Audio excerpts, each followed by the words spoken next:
오늘 청와대 박근혜 대통령을 예방하고 오신 분이죠. 바로 새누리당 원유철 신임 원내대표인데요. 정책위 의장 시절 때와 또 사뭇 달랐을 것 같은데 국회에 나와 계십니다. 박진영 기자.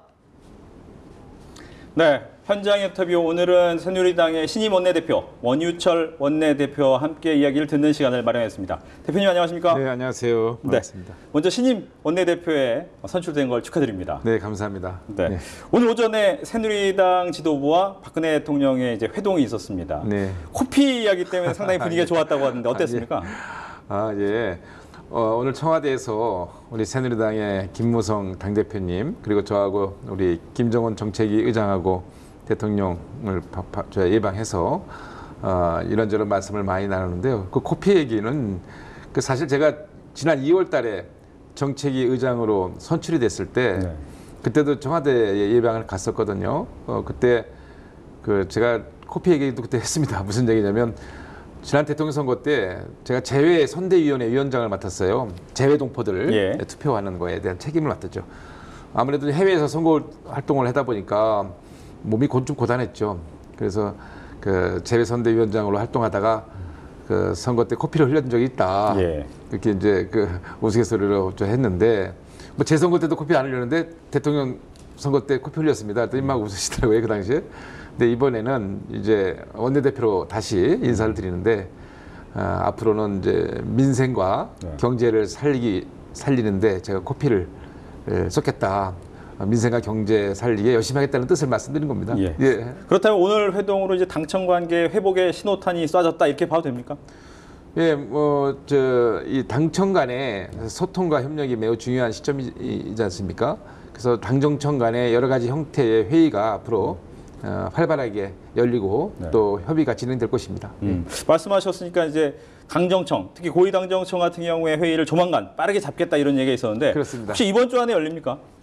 이번 주는 여러 가지 국회 일정이나 또 정부 일정 때문에 어렵고요. 아무튼 아주 빠른 시일 내에 열리게 될 것입니다. 예.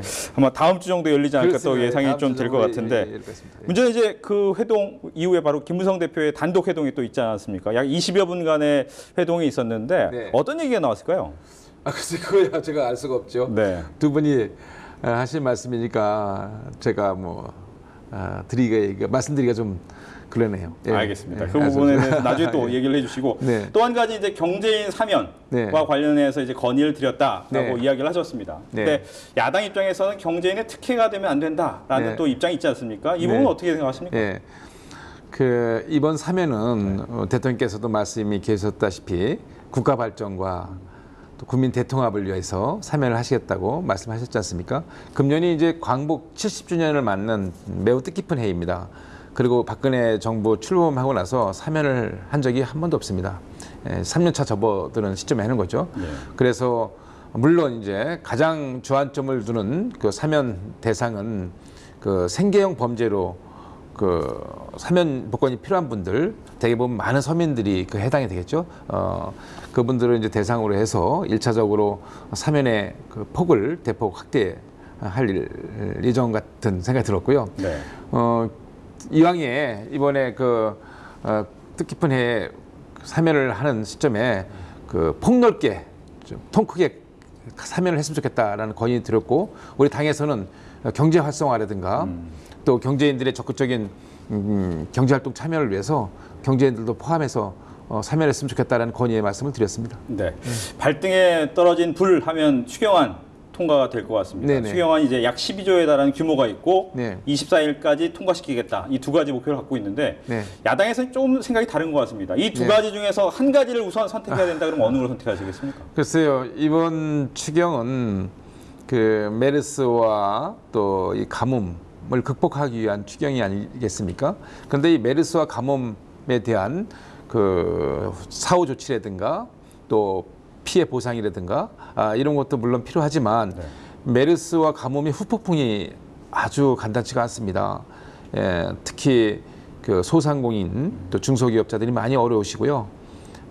음식업 하시는 분들, 도소매업 하시는 분들이 특히 굉장히 어렵습니다.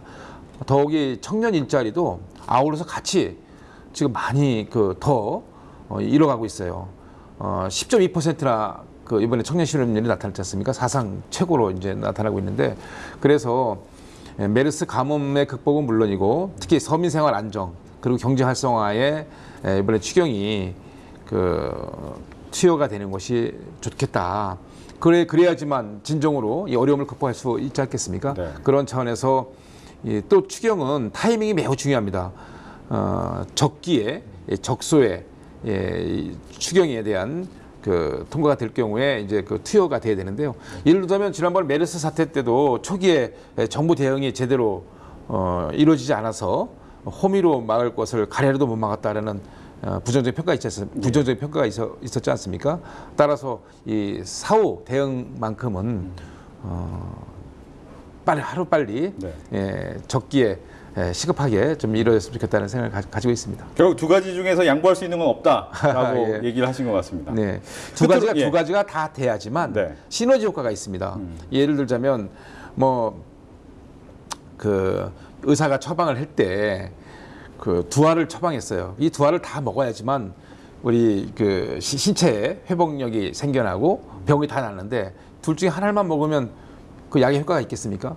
마찬가지 논리로 네. 이 두 알 그러니까 시기와 내용에 있어서도 시너지 효과도 내고 진정한 추경의 의미도 우리가 살릴 수 있는 것이 저희가 이번에는 시기도 좀 빨리 처리하고 네. 내용도 저희가 정부에서 편성한 대로 좀 해주십사 하고 야당에게 호소하고 있습니다. 끝으로 간단하게 지금 야당 같은 경우에는 국정원 해킹 네. 문제로 이제 상당히 이제 공세를 대대적으로 펼치고 있습니다. 이 부분에 대한 대응책은 어떤 게 있으십니까? 기본적으로요. 정보위원회에서 우리 국정원장께서도 답변을 하셨는데요. 이 해킹 문제는 지금 우리 대한민국이 좀 특수한 환경이 있지 않습니까? 북한의 현실적인 핵과 미사일이라는 위협, 어마어마한 위협이 있고 또 주변 강국과 끊임없이 해외 정보 전쟁을 치러야 되는 그러한 지정학적 위치에 놓여 있는 것이 우리 대한민국입니다. 특히 북한에 대해서 우리가 잘 도발에 대해서 대처를 해야 되고 또 해외 정보 전쟁에서 우리가 이겨나가려면 국정원이 일할 수 있게끔 여건을 만들어주는 것이 중요합니다. 근데 이번 같은 경우에는 순전히 그런 목적과 그런 전략 수립이라든가 또 연구 개발에 목적을 가지고 있는 그러한 장비라는 것을 말씀드립니다. 알겠습니다. 네네. 오늘 바쁘신데도 시간 내주셔서 고맙습니다. 네, 고맙습니다. 네, 지금까지 국회에서 박진영의 현장 인터뷰였습니다.